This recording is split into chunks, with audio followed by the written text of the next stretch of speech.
Pegue sua Bíblia em Efésios capítulo 4.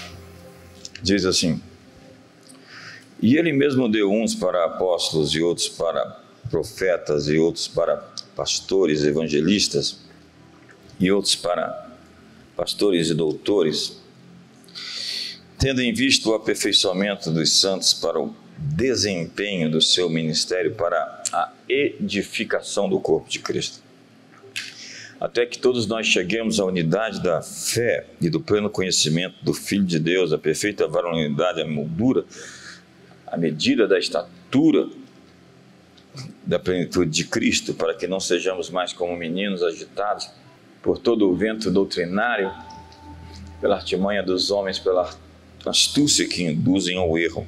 Antes, seguindo a verdade em amor, cresçamos em tudo naquele que é o cabeça, Cristo, do qual todo o corpo, bem ajustado e consolidado pelo auxílio de toda a junta, segundo a justa cooperação de cada parte, cresce, faz o seu próprio aumento para edificação de si mesmo em amor. Então, nós temos aprendido uma oração sobre Deus fazer o que fez outrora em outros tempos, como com os antigos avivalistas, profetas, aqueles que fizeram parte dos despertamentos que nos trouxeram até aqui. E estamos pedindo para que possamos fazer parte disso, que não fiquemos à margem. E estamos migrando de tempos em tempos, em novas estações, em novas temporadas. E é importante entender isso. A palavra temporada é uma palavra importante, porque você não colhe um fruto fora de uma temporada. Existe uma temporada onde o fruto amadurece, cresce, está pronto para ser colhido. E se você deixar o fruto ali, sem colher, você pode perder a colheita. Então nós precisamos discernir os tempos. E agora, a partir de hoje à noite, já se comemora o novo ano judaico, que é um ano lunisolar, diferente do calendário gregoriano, que se move em um outro calendário. Então, a partir de amanhã, nós vamos ter aí o ano 5.782, que é uma mudança de ciclo. E como a Bíblia é um livro escrito, um Antigo Testamento escrito pela cultura, então, dos judeus, nós temos alguma interferência, alguma conexão entre tempos, sol e lua, que demarcam, segundo Gênesis, os tempos, as estações, como assim funciona. E eu realmente acredito que cada mudança de ano judaico, nós temos também uma transição, um alinhamento, um começo de algo novo. Se você perceber, é assim que acontece. Nós estamos já há alguns anos, bastante tempo, percebendo que nós estamos desafiados a nos alinhar com aquilo que Deus está fazendo. Você não cria uma onda, você surfa na onda que vem. Então nós somos incapazes de criar qualquer movimento. Quem cria os movimentos é Deus, e nós entramos naquilo que Ele está fazendo. Nós não podemos cantar senão a música que Ele nos deu, e não podemos terminar somente aquilo que Ele começou. Então é hora de se alinhar para entrar nesse fluxo de recompensas e receber essas estratégias para essa nova estação. E essa é uma hora de trazer alinhamento para tudo que Deus deseja fazer para esse novo tempo. O texto que eu li fala sobre isso. A edificação é o alinhamento, a edificação do corpo de Cristo. Se você pergunta a um pedreiro como se constrói uma parede, ele tem um prumo, que se ele construir de maneira equivocada, aquela parede não vai ficar de pé, assim como alguém que assenta azulejos ou qualquer tipo de construção, se não fizer dentro de um alinhamento perfeito, a distorção vai aparecer em um grau muito grande, um pouquinho lá na frente. Então, se você se desvia, que seja por 1 centímetro qualquer, você lá na frente vai estar completamente desviado. Então nós temos que levar em conta esses detalhes e alinhar, em primeiro lugar, aquilo que se passa dentro de nós. Nós precisamos de um alinhamento interior. De tudo que se deve guardar, guarda o teu coração, porque dele procedem as fontes da vida. E disse o salmista no capítulo 1, bem-aventurado é o homem que não anda no conselho dos ímpios, não se detém no caminho dos pecadores, não se assenta na roda dos escarnecedores. Antes, o seu prazer está na lei do Senhor e nela medita dia e noite. Será como árvore plantada junto aos ribeiros de água, que no devido tempo dá o seu fruto, cuja folha não seca e não murcha.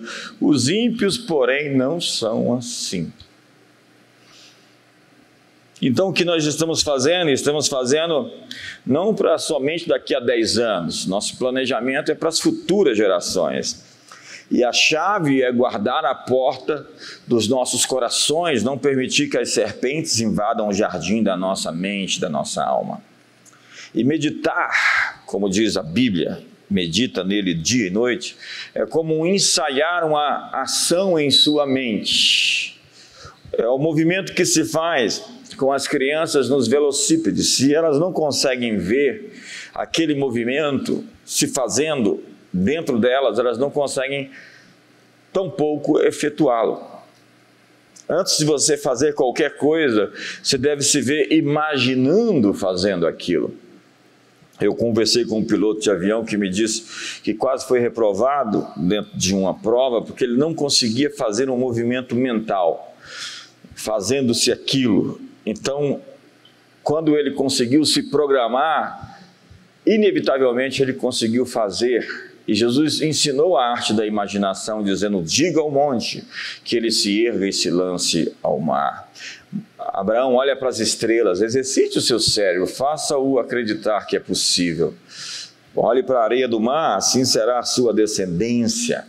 Porque a sua mente será controlada pela natureza pecaminosa ou controlada pelo Espírito Santo. O que você alimentar vai ser aquilo que você vai produzir. O que você faz, o que faz você ser você, é basicamente o seu modo de pensar. E nossos padrões de pensamento se tornam tão rotineiros como escovar os dentes. E depois de algum tempo, nós passamos a fazer as coisas sem mesmo pensar.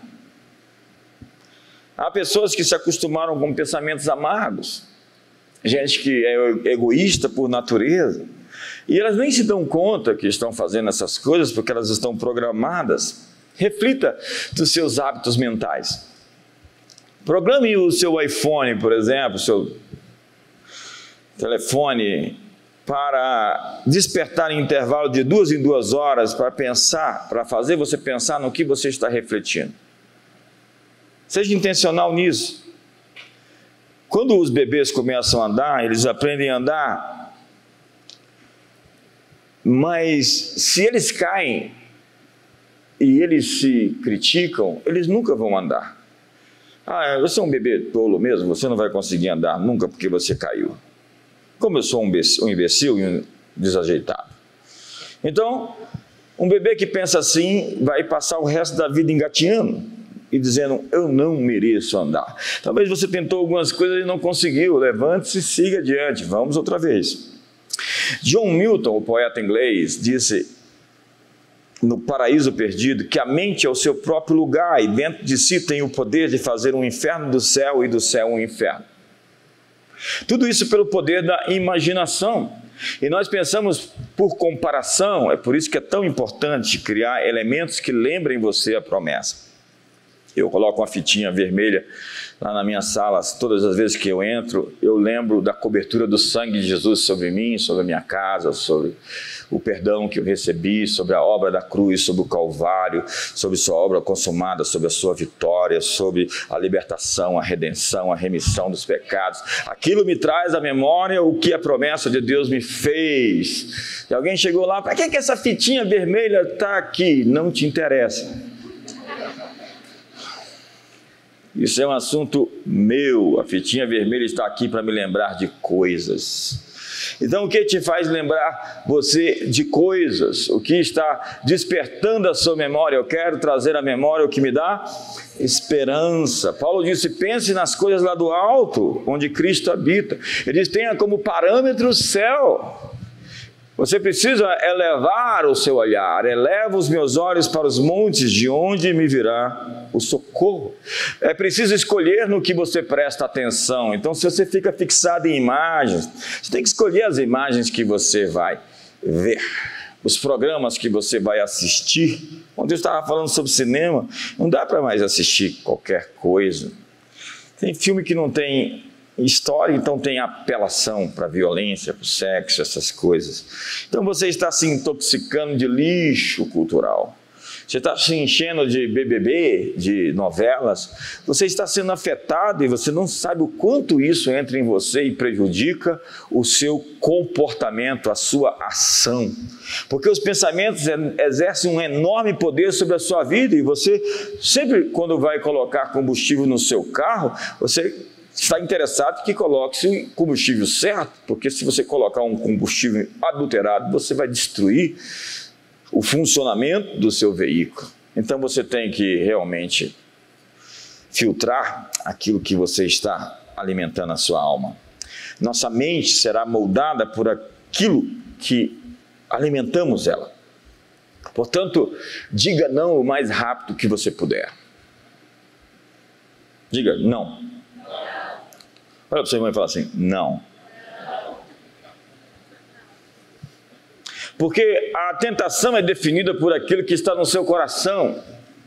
E Tiago diz que ninguém é tentado por Deus, mas pela sua própria concupiscência. Tentações são apetites do coração que não estão corretos. Ganância, luxúria, vingança. Eu quero ver essa pessoa punida, eu quero que ela sofra. É uma condição do coração que nos atrai à tentação. Eu, por exemplo, eu fui tentado muitas vezes nesse quesito de ficar com raiva de pessoas que me provocavam. Então, eu estacionava o carro, via alguém estacionava na minha frente. E alguém me provocava no trânsito e eu ficava ali falando em línguas. Uma vez eu fui estacionar, o sujeito estacionou na minha frente, fechou a porta, olhou para mim, balançou a chave. Isso deixou de acontecer quando isso não era mais uma tentação para mim. Isso não me afeta mais. Ele passou a chave, eu vou procurar outro lugar, eu vou estacionar e falar, Deus, ele está procurando algo que ele acha. Mas não será comigo. Em Marcos capítulo 14, 27 diz, vigiem e orem para que não caiam em tentação. A ideia é não ser pego de surpresa. Ninguém é predestinado a pecar. Você tem que conhecer a sua vulnerabilidade, você não pode enfrentar algumas circunstâncias. José fugiu daquela mulher que o tentava, porque ele sabia que se ele ficasse ali ia dar ruim. E foi isso que Paulo disse para os crentes em Corinto, fugir da prostituição. Tem coisa que você não encara, você resiste o diabo, mas você foge de algumas tentações. A Bíblia diz que Jó se desviava do mal. Desviar-se do mal é ver alguma coisa acontecendo ali e você fala, vamos por aqui. Você não tem que enfrentar tudo. Há guerras que não têm recompensas. Então Pedro tinha muito autoconfiança. Ele não tinha sido exposto a uma situação onde aquilo que estava dentro dele iria se revelar. E Jesus deu a instrução de como a queda de Pedro poderia ter sido evitada, mas Pedro era confiante demais em si mesmo. Então ele foi para cima. Ele namorou o pecado. Ele não viu os avisos. E Jesus disse, tu és uma pedra de tropeço para mim. E uma pedra de tropeço é tipo alguma coisa para fazer o cego tropeçar. E as instruções de Jesus eram, mantenha os seus olhos abertos e ore. Você não pode ignorar o fato de que você pode falhar. Eu tenho medo de gente assim, que acha que é totalmente invencível. Ninguém é tão bom que não precise de ajuda. confesse uma tentação para você não confessar um pecado. Pare de se defender, pare de se justificar, pare de se ofender. E a ofensa é assim, você a pega ou você não a toma para si. E o que torna mais difícil para alguém, para o ofendido, é o orgulho. E é o orgulho que torna toda a disciplina dolorosa. Quanto mais orgulhoso você é, mais ofendido você fica com coisas que falam sobre você. E às vezes continuam a falar contra você, porque isso te afeta bastante. Então o diabo sabe onde apertar. Mas quando isso não lhe afeta, você vai ver que essa frequência da crítica vai diminuir bastante. Dá um sorriso para o irmão do seu lado e fala: a propósito, você está muito bonito hoje.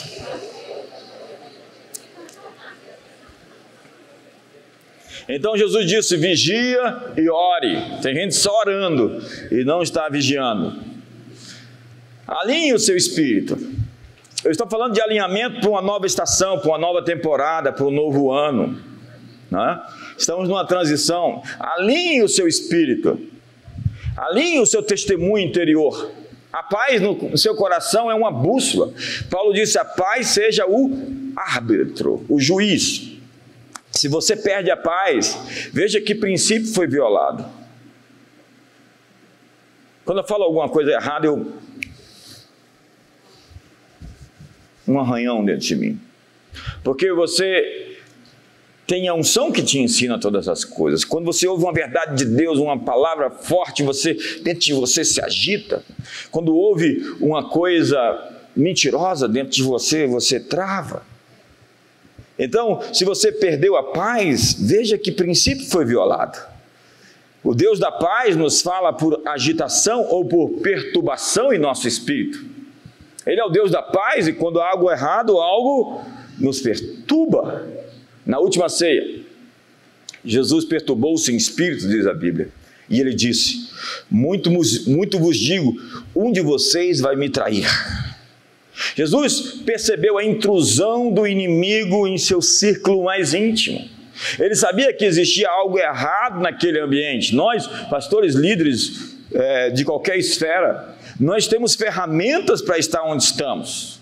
Nós não chegamos aqui de paraquedas. Líderes governamentais, líderes empresariais, líderes eclesiásticos, eles adquirem algumas ferramentas para entender mais do que se mostra à superfície. Eles leem as subjetividades, as entrelinhas do que está presente.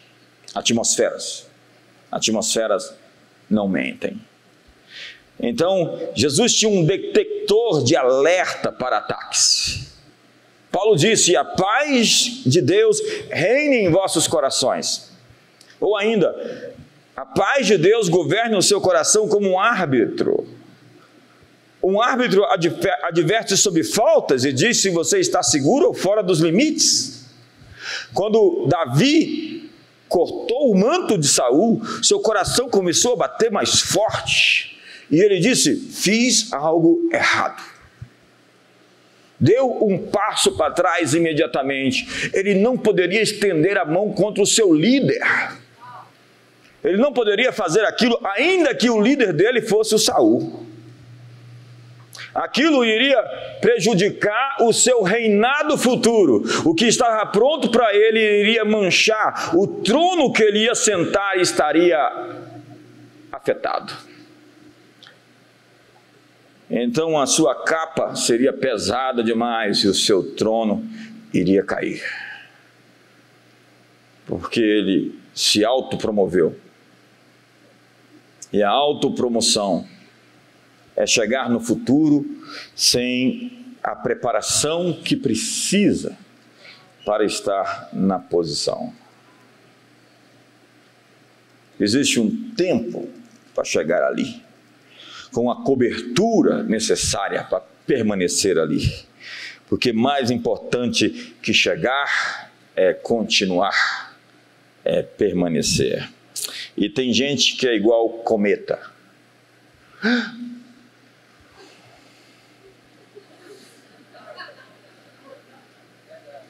Passa a cada 78 anos. Então, essa perturbação interior pode significar um alerta de algo importante. A paz lhe diz, você tem luz verde, vamos seguir. Uma perturbação interior pode dizer, luz amarela, mova-se com cautela. Ou ainda, alerta vermelho, pare. Alguma coisa errada. Quando você pega um caminho errado, você para na estrada, até que você saiba para onde ir. Então, muitas pessoas ficam avançando na obstinação dos seus corações.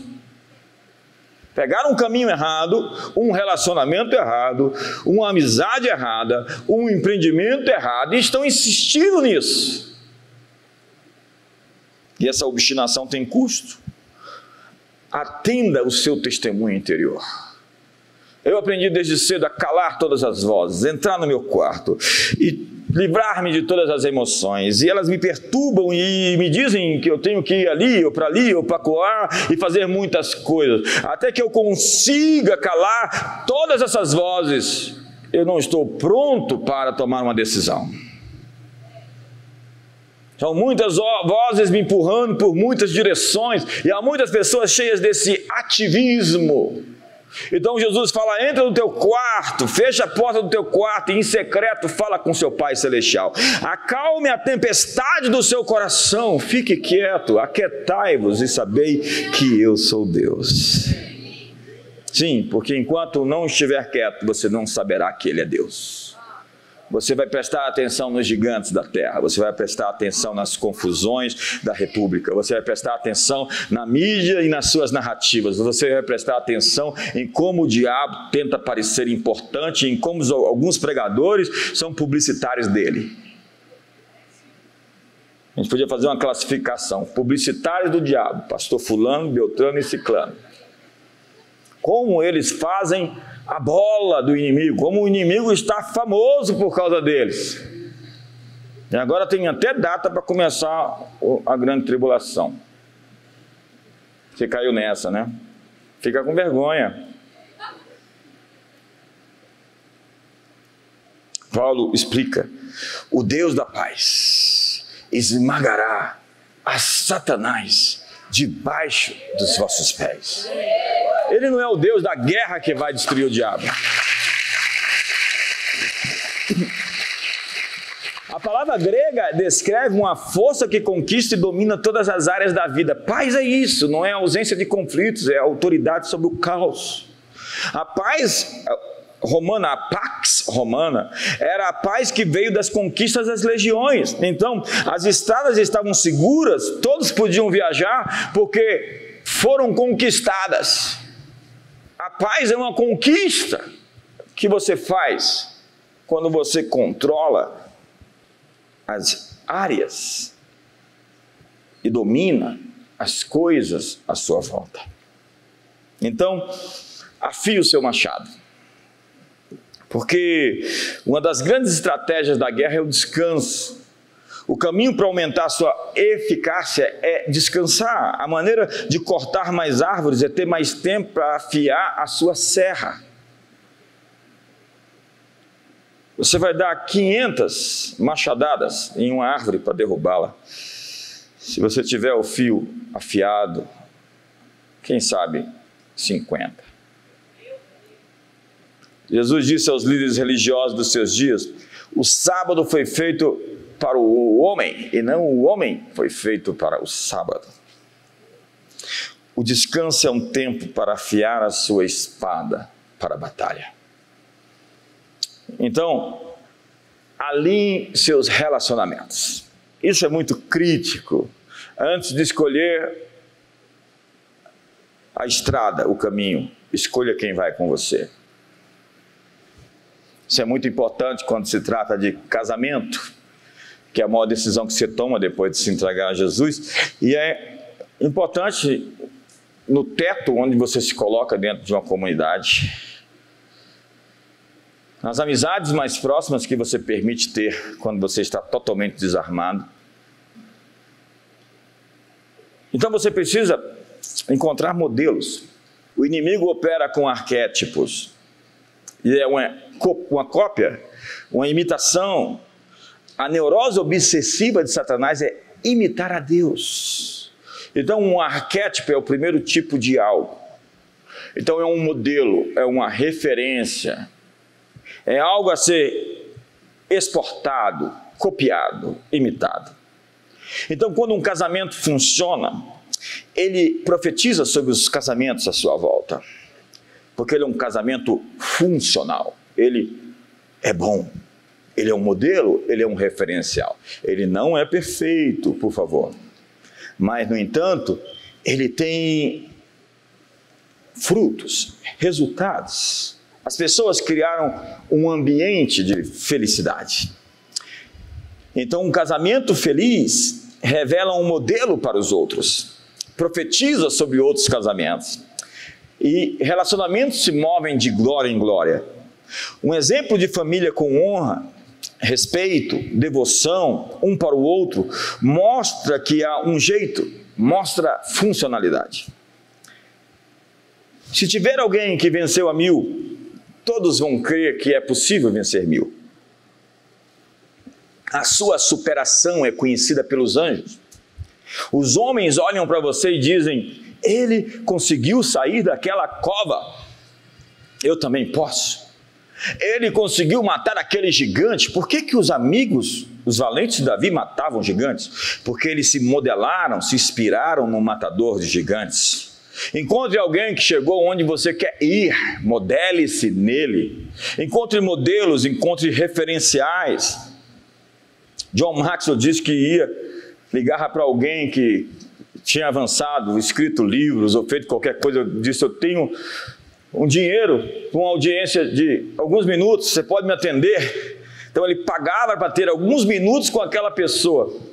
Eu recebi em 2008 aqui um café da manhã, aqui em Brasília, e tinha com ele ali uns 5, 6 pessoas que andam com ele, naquele ano especialmente, e pagam $200 mil para viajar com ele, algumas poucas viagens, e pagam por ano $200 mil, simplesmente para sentar na mesa com ele e ter algum tempo de aprendizado com a pessoa, com a presença dele. Mas você encontra pessoas e não para de falar. Nós estamos pagando por mentorias. Nós estamos ainda na sala de aula. A vida é uma escola e você tem que continuar aprendendo. Sinto dizer, se você não continuar aprendendo, você é um estúpido, tolo, um idiota e outros adjetivos mais. Não, se você não continuar aprendendo, você vai virar objeto de observação arqueológica. Olha lá o Homo sapiens. A mulher sápia.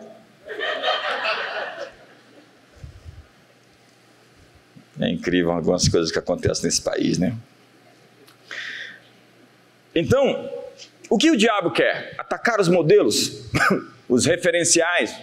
Davi é tanto modelo que diz que o menor dele será como Davi, um modelo.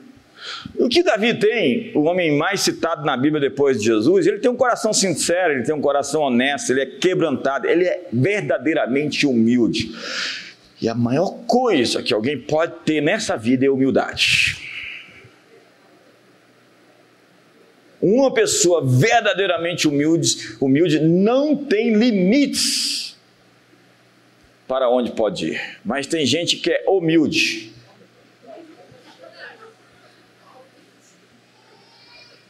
É que nem o pregador estava falando: eu vejo um honra profetizando, eu vejo um honra na sua vida, um honra bem grande de honra. Isso aconteceu.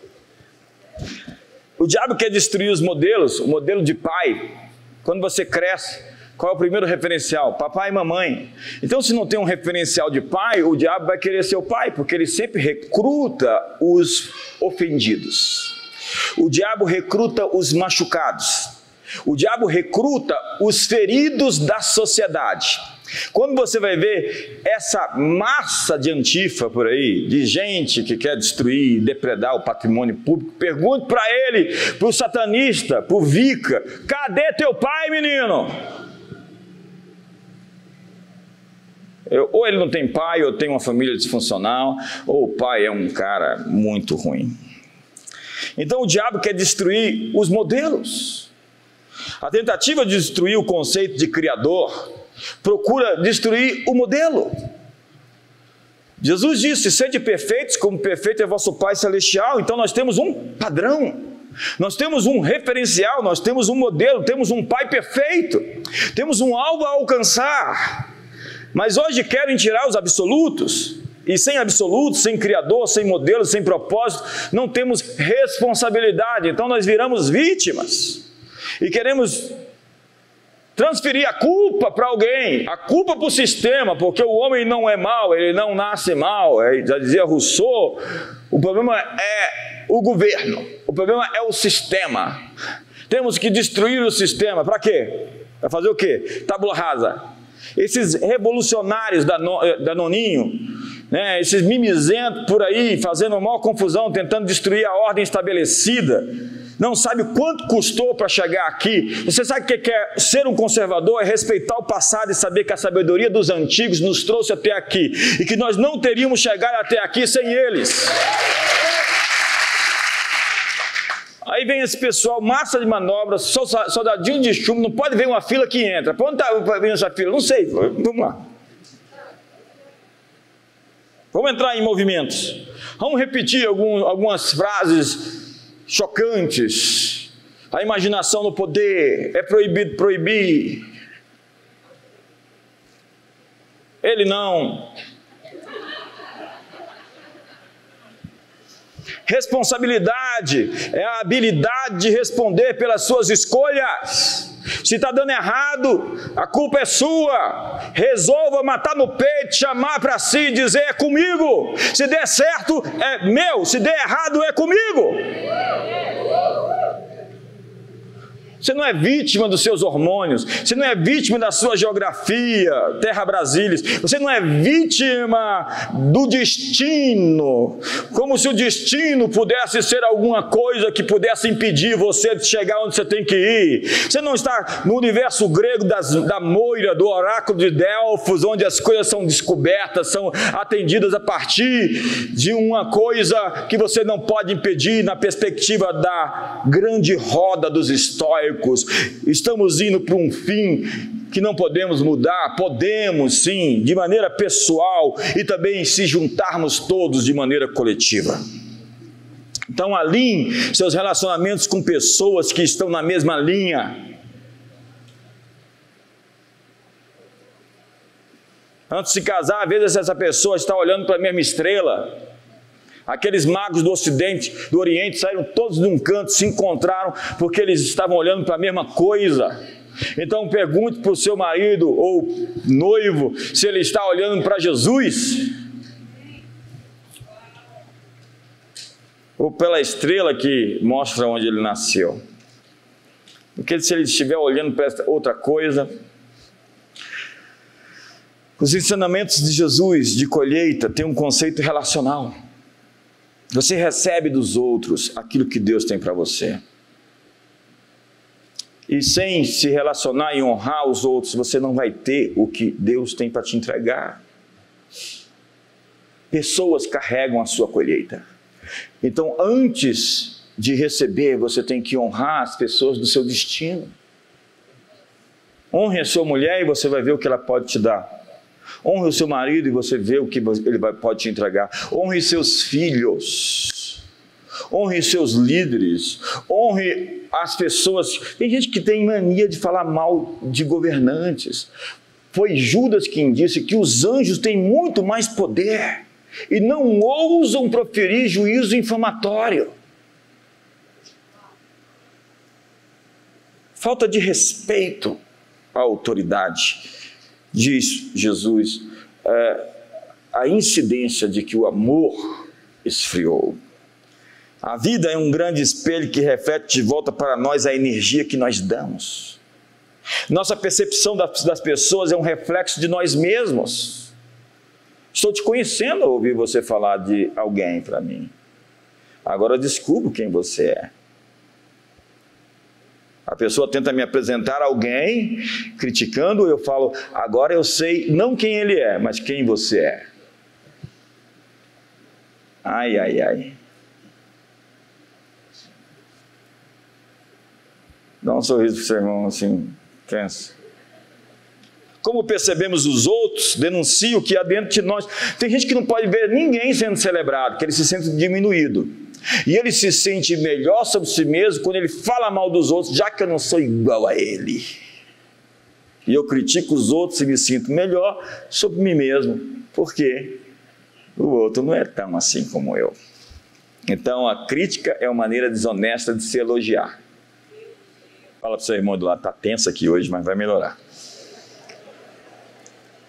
Jesus disse, a maneira pela qual julgais, vós sereis julgados. Ninguém com um profundo sentimento de sua própria fraqueza e humanidade vai ser rápido para estender o dedo e sentenciar o outro. Então, cuidado com os touros nervosos. A Bíblia diz que quem anda com iracundo vai colher a colheita dele. Quem concorda com o rebelde vai receber a recompensa dele.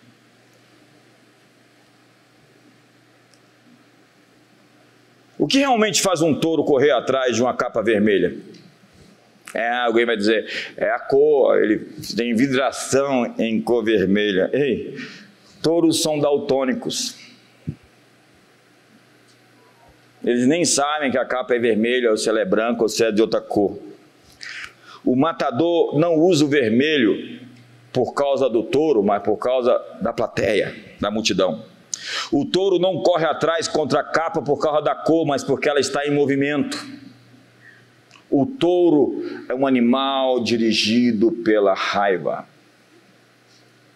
Dirigido pela raiva. E diz Provérbios, um tolo derrama toda a sua ira, mas o sábio dá-se sob controle. Tardios em irar. O que se aplica na arena da vida é verdade na vida. Cuidado com gente focada em ferir o outro. Gente que quer se vingar ao invés de resolver os problemas. Então alinhe-se com as pessoas certas do seu destino. Não te intrometas com o mexeriqueiro, com o fofoqueiro, com quem muito abre os seus lábios. Porque a fofoca para o mexeriqueiro é como uma comida aprazível no seu interior. Ele fica sentindo o sabor de ouvir coisas ruins sobre os outros. Sinto dizer que isso é uma doença. Se você fica assim, fala. Sinto dizer. Esses dias alguém me mandou umas coisas e falou, olha, você tem que fazer isso com isso. Eu falei, olha, eu não quero essa batata quente, não vou nem ver o que você mandou, porque eu sou responsável por aquilo que eu sei, então eu não quero saber disso. Quantos estão comigo aqui? Alinhe-se com a providência. Nas coincidências incomuns estão as impressões digitais de Deus. Coincidência é um conjunto de dois ou mais eventos intimamente relacionados e que parecem improváveis de ter uma causa comum. A palavra coincidência, do latim com, conjunto, e incidere, de dentro, e cadere, significa cair sobre, acontecer. Então a Bíblia diz que eles saíram e pregaram por toda parte e o Senhor trabalhava com eles. Olha que texto forte. O Senhor trabalhava com eles, confirmando a palavra. Imagine Deus trabalhando comigo. Isso gera uma coincidência, as coisas começam a se conectar, se unir, os pontos se ligam. Existe uma sinergia divina para manifestar o seu destino, que é uma experiência interativa, onde esses pontos se conectam. Esses encontros quânticos. Então, uma maneira de falar com a pessoa que você quer encontrar, fala assim, nossa, que encontro quântico esse, que coincidência você está aqui na mesma hora que eu, será que existe um plano, uma providência divina? Deus está respondendo às suas orações.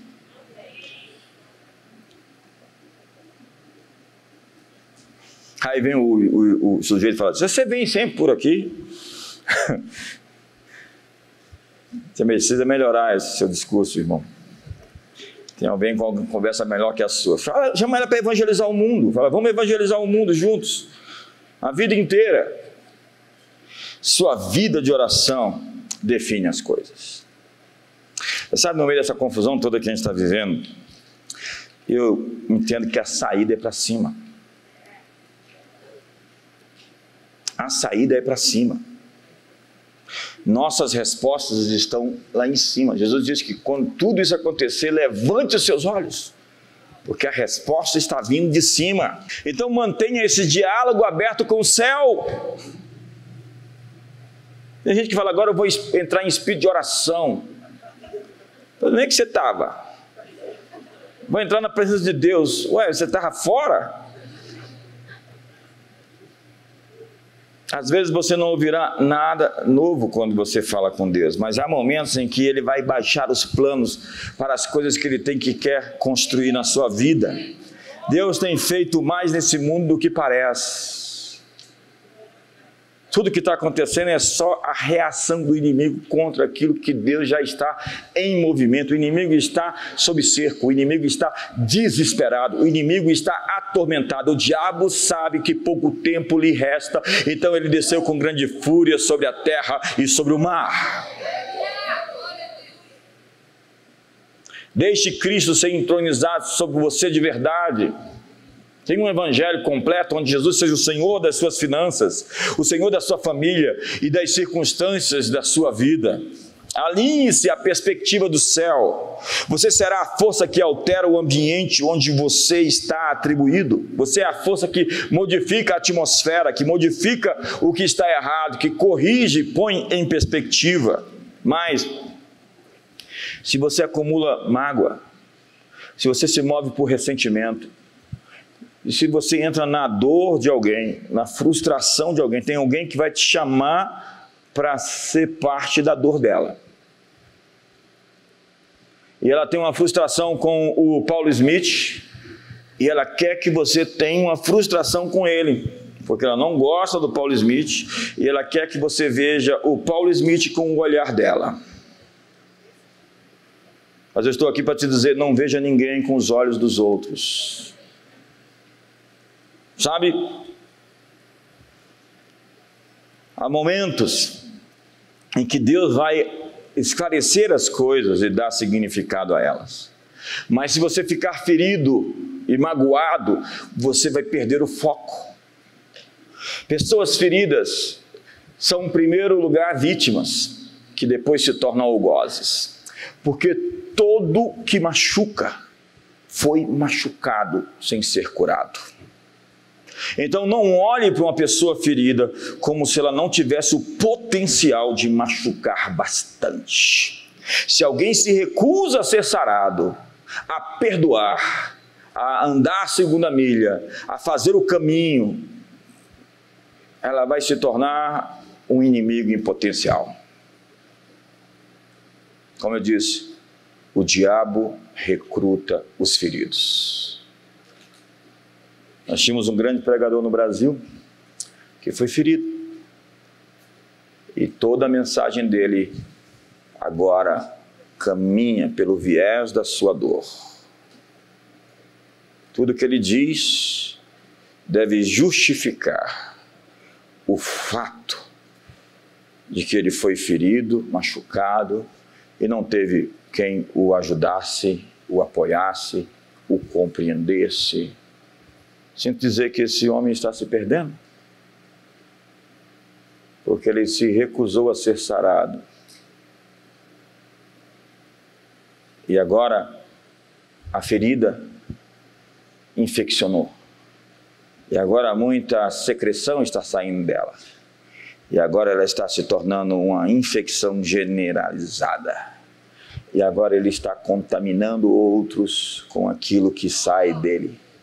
Não haja em vós nenhuma raiz de amargura que brotando vos perturbe e contamine os demais. A amargura é a hemorragia da alma. Pare de sangrar.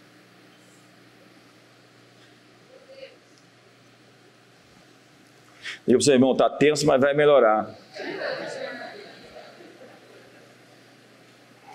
Alinhe-se à perspectiva do céu. Ao alimentar a culpa, você se paralisa. Lembre-se da fitinha vermelha, aquela cruz, o Calvário. Ele pagou o preço dos seus pecados, você foi perdoado, você está limpo. Eu desfaço as tuas transgressões, dos teus pecados eu não me lembro. Viva na altura do que foi conquistado e feito por você, por Jesus, na sua vitória em sua cruz. Não se deixe ser condenado. Quem intentará acusação contra os eleitos de Deus, se é Deus quem os justifica?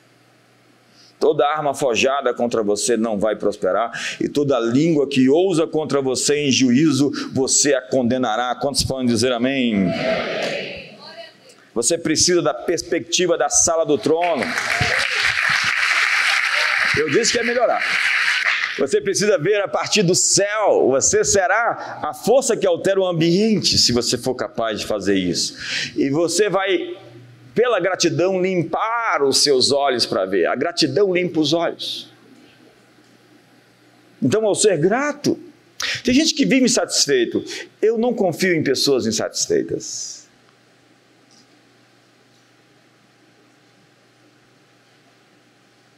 As pessoas que eu confio são pessoas agradecidas.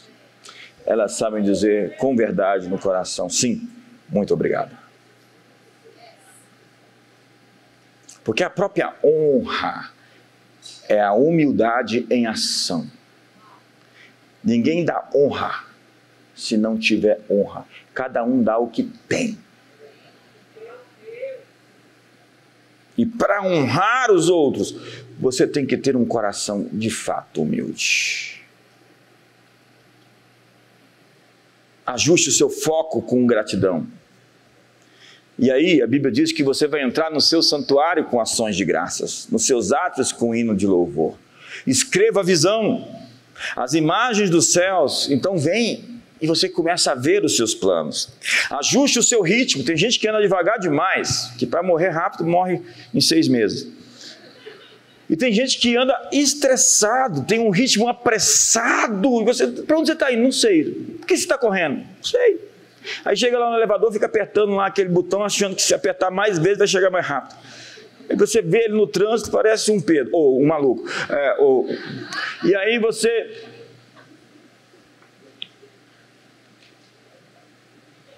O sujeito fala assim: Senhor, eu quero paciência, mas me dá agora.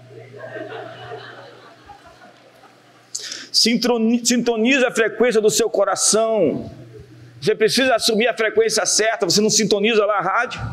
Espero que seja uma boa rádio, né? Então você ouve a sintonia. Na sintonia você ouve o batimento cardíaco de Deus, a música do céu. Você desbloqueia os padrões de pensamento de Deus ao ouvir sua voz, e você está em comunhão contínua. E eu vou terminar. Quantos estão com fome? Fala para o seu irmão do seu lado: hoje eu vou pagar o seu almoço. Fala para ele.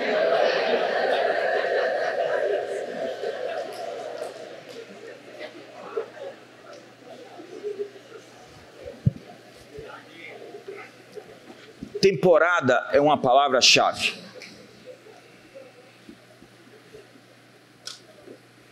O Senhor lhe promete frutos disponíveis dentro de um período de tempo especificado. A sua colheita é agora. Você não pode deixar para depois. Você tem que lançar as redes. Vocês estão dizendo que faltam 4 meses para a ceifa. Eu digo a vocês que os campos estão brancos. Vocês estão dizendo que faltam 4 meses para terminar o ano. O ano já terminou, está começando o judaico agora. Bom momento para você mudar de fase. Você não teve os frutos que precisa porque não deixou a poda acontecer como devia.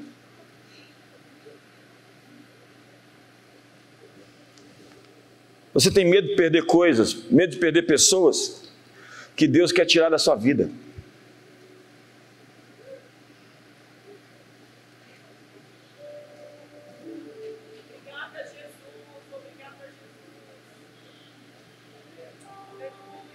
Qualquer agricultor sabe disso.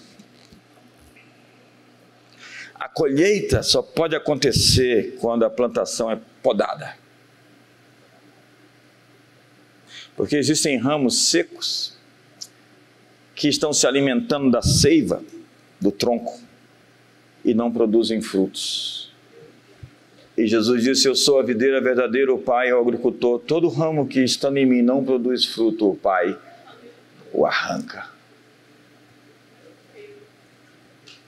O arranca. E aquele que produz, o Pai o limpa. Então, alguns sofrimentos seus é a limpeza, para produzir mais frutos. Então, estão se sentindo assim,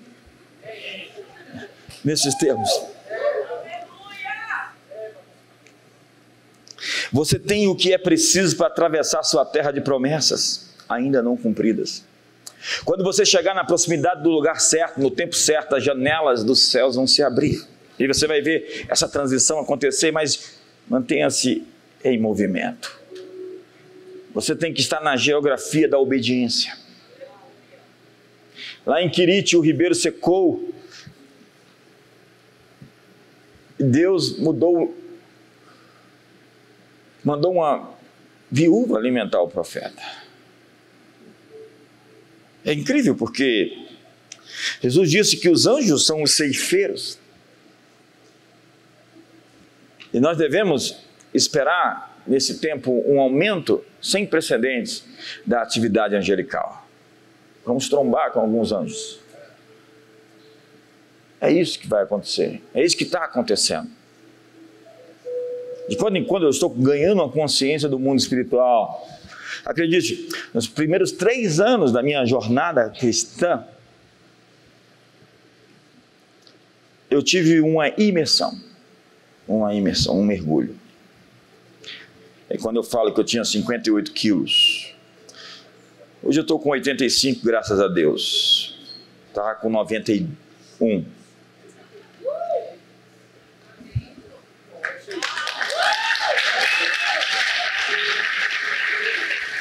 Mas de 58 para 85 é só mudar o...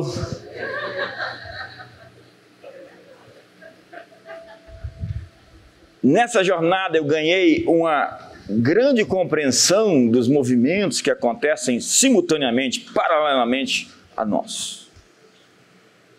Eu vi muitas coisas, eu fui arrebatado muitas vezes, eu tive muitas visões, eu tive encontros com anjos e com demônios.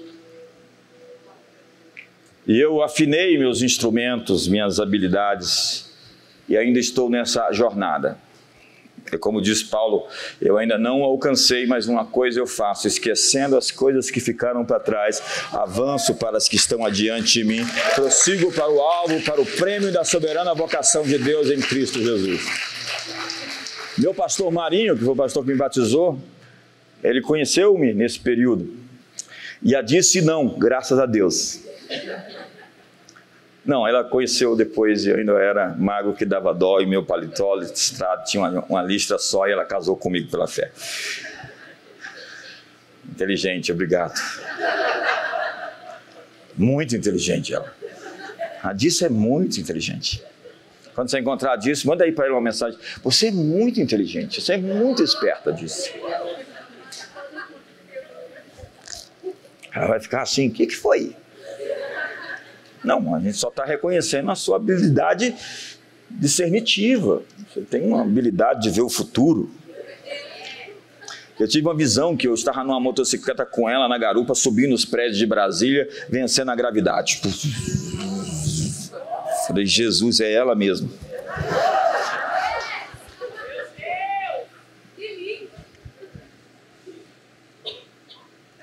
E eu sinto que a gente está retornando para esse momento de maior compreensão, o espiritual está muito se misturando ao visível. E eu digo visível porque o espiritual não significa não material. Jesus tem um corpo humano, tangível, como Tomé tocou, e ele está sentado no trono do universo.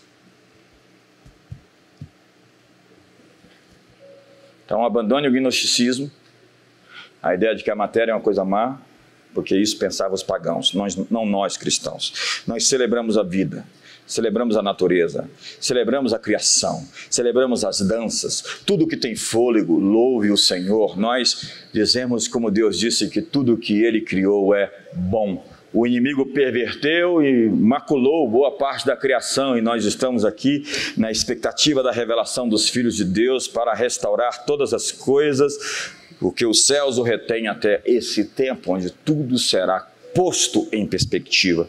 Então, nós estamos vendo uma colisão do inferno e o céu nesses dias, que é uma explicação por detrás do grande abalo global que nós estamos testemunhando agora. Eu tenho conversado com muita gente e a batalha ficou quente para todo mundo. Quando alguém vem reclamar para mim, eu falei, eu queria te dar uma semana das minhas batalhas e pegar as suas, vamos trocar? Não queria, porque cada um tem a batalha certa, do seu tamanho, o seu manequim, sob medida. O que Deus está te dando, a Bíblia diz que Ele te deu a luta que você pode suportar. Deus não é incoerente. Os inimigos que você está lutando são os inimigos que vão cair, que vão sucumbir. A guerra que você está lutando, você nasceu para vencê-la. Eu disse que ia ficar bom, mas não ficou tão bom na sua expressão e resposta. Eu estou dizendo aqui para você que qualquer coisa que você esteja enfrentando, que o Brasil está enfrentando, nós vamos sair do outro lado. Nós estamos passando de estação, nós vamos vencer todas as estações. Me ajuda aí, se manifesta, vamos lá!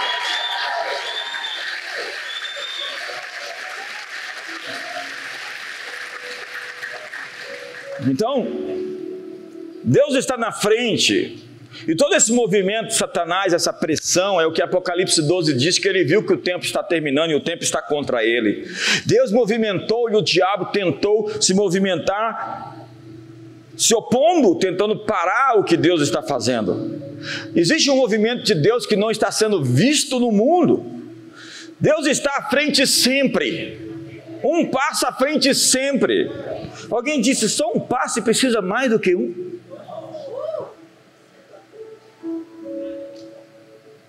Trevas e luz irão colidir mais assintosamente do que antes, porque o inferno está sob cerco, o diabo está desesperado, o céu está se movendo e o inferno está tentando adiar o confronto a qualquer custo. E Jesus disse, olhe para cima, porque o reino dos céus está vindo.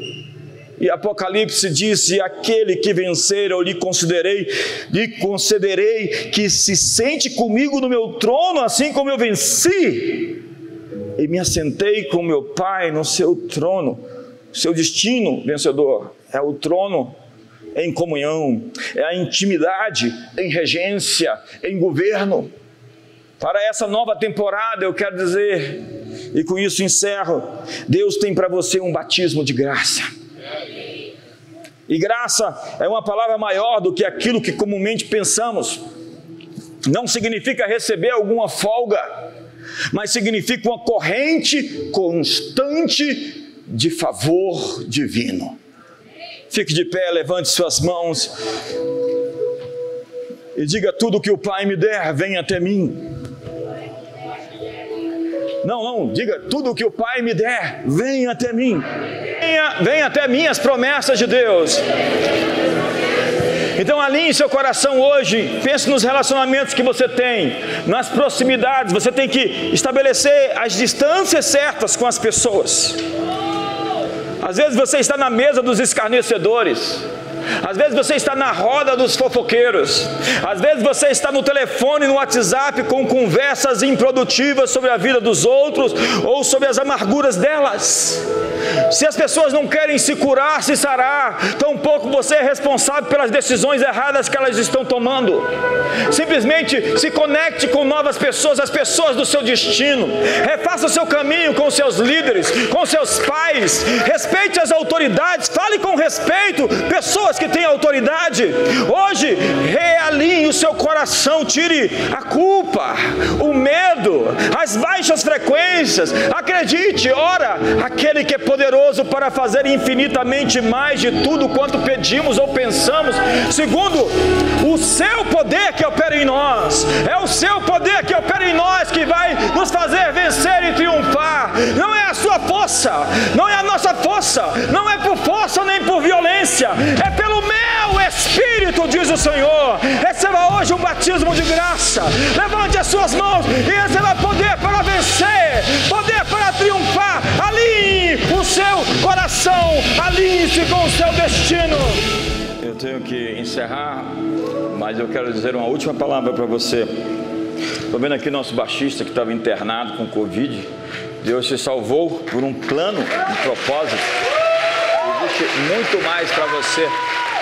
Quando Jesus nasceu, o diabo se levantou e todos os que viam aquele movimento do diabo matando as crianças em Belém falavam: o mundo está perdido, as crianças foram mortas. Não, uma criança nasceu para dar esperança no mundo. Deus estava um passo à frente, o diabo atacou o movimento que Deus estava fazendo na história.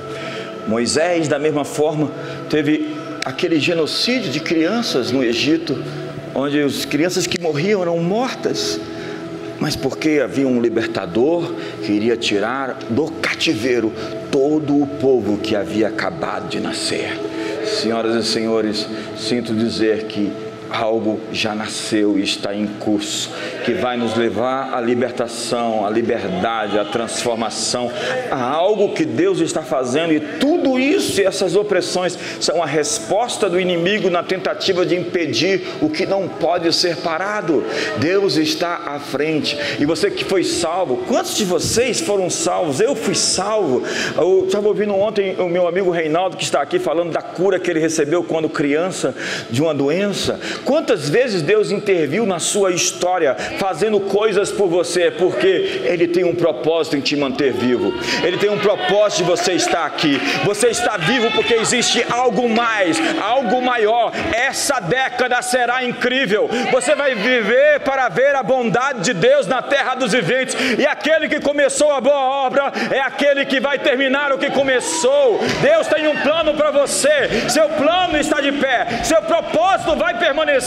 Levante as suas mãos e se alinhe com o seu destino. Agradeça a Ele, celebre-o, engrandeça-o, glorifique seu nome.